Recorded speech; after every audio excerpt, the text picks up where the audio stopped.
Les Juges, chapitre 7. Victoire sur les Madianites.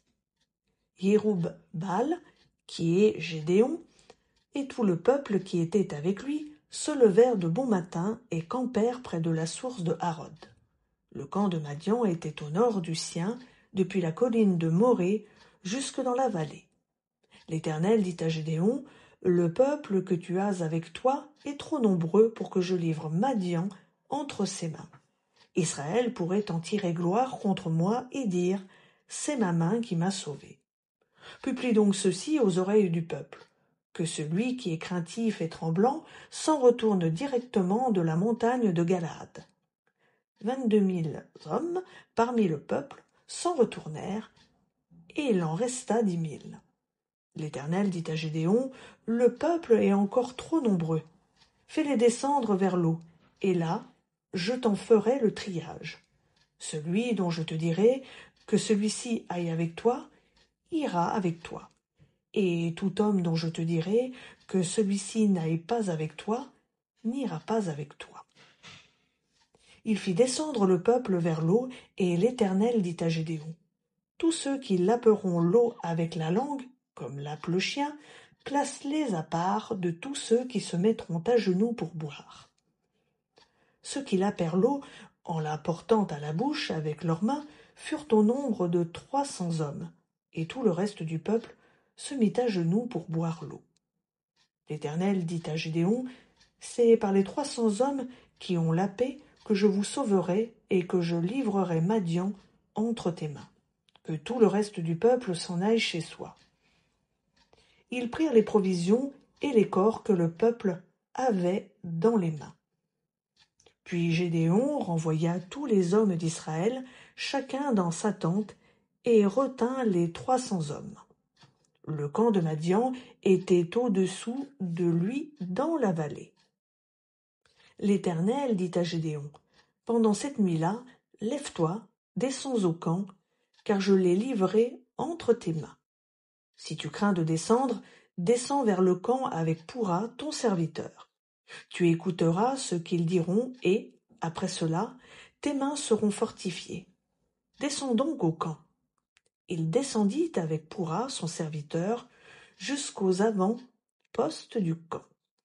Madian, Amalek et tous les Bédouins de l'Orient s'étaient abattus sur la vallée comme une multitude de sauterelles. Et leurs chameaux étaient innombrables comme le sable qui est sur le bord de la mer. Gédéon arriva, et voici qu'un homme racontait un rêve à son camarade. Il disait, « J'ai fait un rêve, et voici qu'un pain d'orge grillé roulait dans le camp de Madian. Il est venu jusqu'à la tente, l'a heurtée, et elle est tombée. Il l'a retournée sans dessus-dessous, et elle a été renversée. » Son camarade répondit, « Ce n'est rien d'autre que l'épée de Gédéon, fils de Joas, homme d'Israël.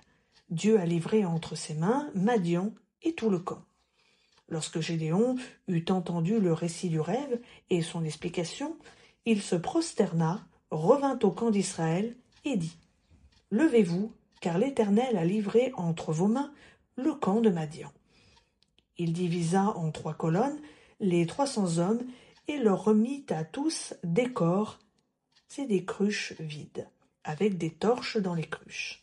Il leur dit, « Vous me regarderez et vous ferez comme moi. Dès que j'arriverai aux abords du camp, vous ferez ce que je ferai. Et quand je sonnerai du cor, moi, et tous ceux qui seront avec moi, vous sonnerez aussi du cor tout autour du camp, et vous direz, pour l'Éternel et pour Gédéon. » Gédéon et les 100 hommes qui étaient avec lui arrivèrent aux abords du camp au commencement de la veille du milieu, comme on venait de relever les gardes.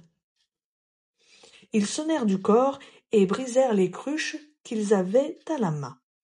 Les 3 colonnes sonnèrent du cor et brisèrent les cruches. Ils saisirent de la main gauche les torches et de la main droite les cors pour en sonner.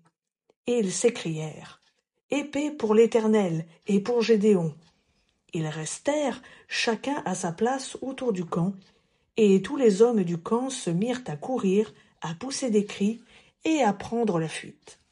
Les 300 hommes sonnèrent donc du cor, et dans tout le camp, l'Éternel tourna l'épée des uns contre les autres.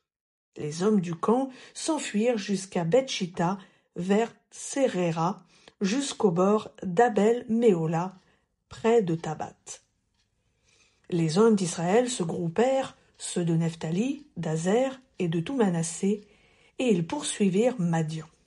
Gédéon envoya des messagers dans tous les monts d'Éphraïm pour dire « Descendez à la rencontre de Madian et emparez-vous avant eux des points d'eau jusqu'à Beth-Bara ainsi que du Jourdain. » Tous les hommes d'Éphraïm se groupèrent et ils s'emparèrent des points d'eau jusqu'à Beth-Bara et du Jourdain. Ils s'emparèrent de 2 princes de Madian, Oreb et Zib. Ils tuèrent Oreb au rocher d'Oreb et ils tuèrent Zib au pressoir de Zib. Ils poursuivirent Madian et apportèrent les têtes d'Oreb et de Zib à Gédéon de l'autre côté du Jourdain.